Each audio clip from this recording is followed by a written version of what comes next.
साध संगत जी, एक जग्गा नामक व्यक्ति था जो कि परमात्मा में विश्वास रखता था। और परमात्मा में विश्वास रखते हुए एक दिन उन्हें गुरु की संगत में जाने का अवसर प्राप्त हुआ।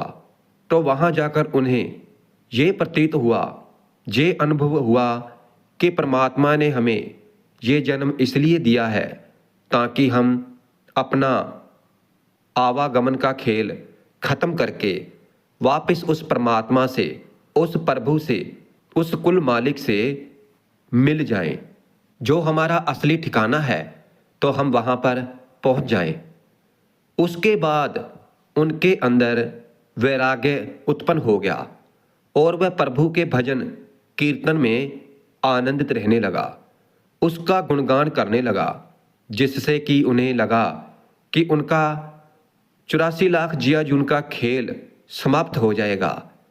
लेकिन उनके मित्रों ने उन्हें बताया कि भाई जग्गा, बिना गुरु के, बिना सतगुरु के परमात्मा नहीं मिल सकते। गुरु धारण करके और सतगुरु से नामदान प्राप्त करके ही परमात्मा को पाया जा सकता है, परमात्मा की प्राप्ति हो सकती है। और फिर ये सुनकर भाई जग्गा सोच में पड़ गया और सोचने लगा कि ये बात तो ठीक कह रहे हैं।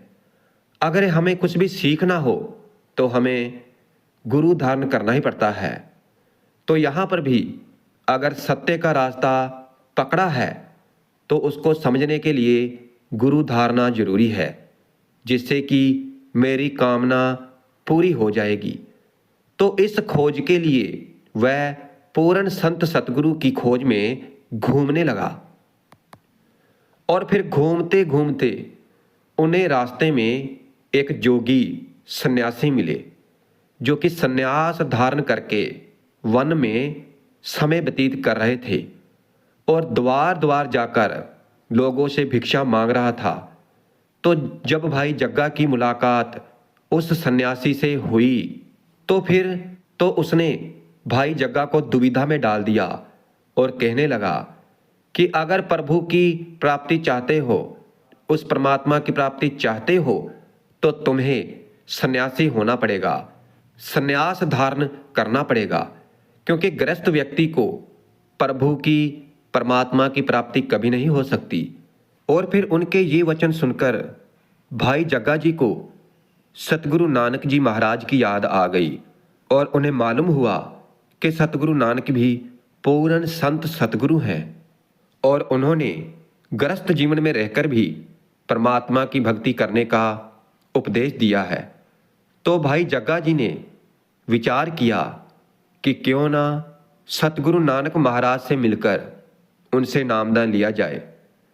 तो जब वह चल पड़े तो उन्हें मालूम हुआ कि सतगुरु तो ज्योति ज्योत समा गए हैं और क्यों ना उनके जो उत्तराधिकारी हैं दूसरी पातशाही श्री गुरु अंगद देव जी, जो कि खडूर साहब में रहते हैं, मानव कल्याण हेतु कार्य कर रहे हैं, उनसे मिला जाए। तब भाई जग्गा जी ने उस नगर की तरफ प्रस्थान किया। तो जब वह खडूर साहब पहुंच गए तो श्री गुरु अंगद देव जी ने भाई जग्गा जी का स्वागत किया और सेवा करने के लिए कहा। तो भाई जग्गा जी सतगुरु का हुक्म पाकर सेवा करने में लग गए और निष्काम सेवा के साथ पूरे हृदय में भजन भी करने लगे।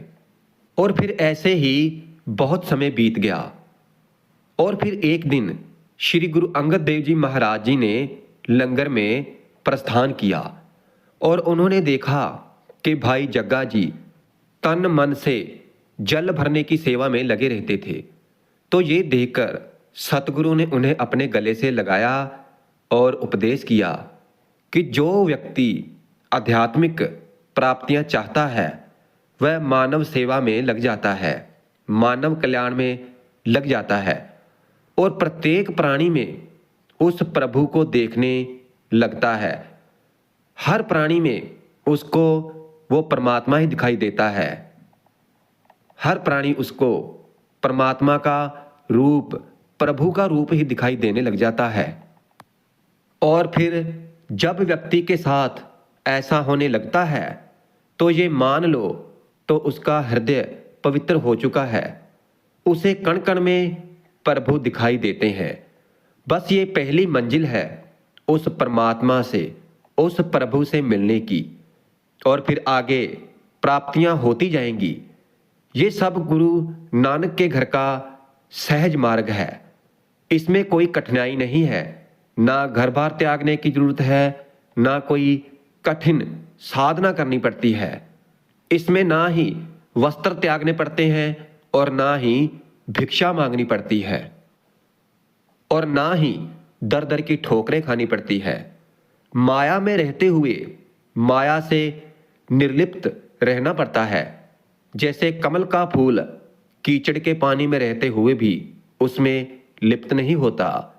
तो सतगुरु के मुख से ये वचन सुनकर भाई जग्गा जी बहुत प्रसन्न हुए और भाई जग्गा जी ने अपनी शंका दूर करने के लिए तो फिर सतगुरु महाराज से एक प्रश्न पूछा कि हे सतगुरु जी महाराज, जो लोग घर बार छोड़कर, घर बार त्याग कर संन्यास धारण करते हैं, सन्यासी जीवन में जीते हैं, क्या उनको हमसे अध्यात्म की अधिक प्राप्ति होती है?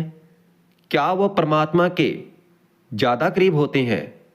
तो फिर सतगुरु ने ये प्रश्न सुनकर भाई जग्गा जी को समझाया कि प्राप्तियां वही होती है जहां प्रभु के नियम का अनुसरण करके उसके अनुकूल जीवन ढाला जाए। जहां पर प्रकृति का विरोध होगा अथवा हठ होगा तो वहां ही विनाश होगा, क्योंकि गृहस्थ शर्म प्राप्ति का मार्ग है। इसमें क्योंकि गृहस्थाश्रम प्रकृति का मार्ग है, इसमें इसलिए सब कुछ फलीभूत होता है। जो लोग संन्यास लेते हैं वह वास्तव में निखट्टू होते हैं, अपनी जीविका का भार भी गृहस्थी पर डाल देते हैं, जिससे सामाजिक कठिनाइयां उत्पन्न होती हैं। लेकिन अगर कोई सच्चा सन्यासी कुछ हासिल करता भी है तो वह अपनी उधर पूर्ति के बदले में सब कुछ गृहस्थियों में बांट देता है। स्वयं फिर वह वैसा का वैसा ही रह जाता है, बिल्कुल वैसे ही जैसे हम घास डालकर गाय से दूध ले लेते हैं। ऐसे ही उसे भोजन देकर गृहस्थी उससे आध्यात्मिक प्राप्तियां ले जाते हैं। दूसरी ओर गुरु अमरदास जी सच्चे गुरु की तलाश में थे। उनका प्रकाश जन्म जिला अमृतसर गांव बासरके में 5 मई 1499 में पिता तेजभान और माता लक्ष्मी जी की कोख से हुआ।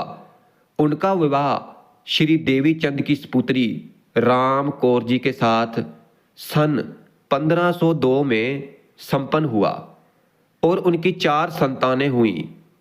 कर्मानुसार मोहन जी, मोहरी जी अथवा 2 पुत्रियां दानी जी और मानी जी। साध संगत जी, सतगुरु अमरदास जी 40 वर्ष की आयु तक खेती बाड़ी पर आधारित व्यवसाय करते रहे। उसके बाद आप जी ने इस काम को अपने पुत्रों को सौंपकर आध्यात्मिक प्राप्ति के दृढ़ निश्चय से हरिद्वार गंगा स्नान करने जाना शुरू कर दिया। ये कार्य लगभग आपने 20 वर्ष तक किया। 20 वर्ष तक चलता रहा तो एक बार यात्रा में उनको एक वैष्णीय साधु मिला जो उनके काफिले में सम्मिलित हो गया। उसको सतगुरु के स्वभाव में मिठास लगा और वह उनकी निकटता प्राप्त करके उनके हाथ का बना हुआ भोजन ग्रहण किया करता था। तो वापस लौटते समय उसने जिज्ञासावश सतगुरु से पूछ लिया कि आपका आध्यात्मिक गुरु कौन है। तो इस प्रश्न के उत्तर में सतगुरु ने जवाब दिया कि मैंने अभी तक तो गुरु धारण नहीं किया है।